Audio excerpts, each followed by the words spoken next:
रहनुमा पीटीआई अली जफर ने दावा किया है कि कभी ब्यूरोक्रेसी फौज से मिल जाती है तो कभी सियासी लोग मिल जाते हैं। इल्जाम आयद किया कि नाजायज हुकूमत अपना इख्तिदार बरकरार रखने के लिए मजालिम ढा रही है, जिससे तकसीम बढ़ रही है।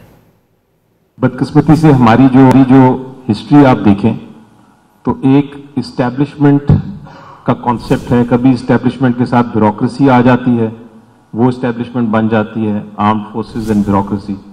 कभी अगर आप तारीख देखें तो वो तब्दील होके आर्म्ड फोर्सेस एंड पॉलिटिशियंस मिलके एक ब्यूरोक्रेसी एक बन जाती है इस्टेब्लिशमेंट। इस वक्त कई सियासी जमातें मिलके आर्म्ड फोर्सेस के साथ हुकूमत कर रही हैं और ये इस्टेब्लिशमेंट की जो हुकूमत है, ये हुकूमत अपनी, चूंकि ये हुकूमत जो आई हुई है ये पॉपुलर हुकूमत नहीं है, ये एक स्टोलन मैंडेट की हुकूमत है। इलेक्शन ये अपने आप को हुकूमत में रखने के लिए स्टेट टेररिज्म कर रही है, स्टेट रिप्रेशन कर रही है।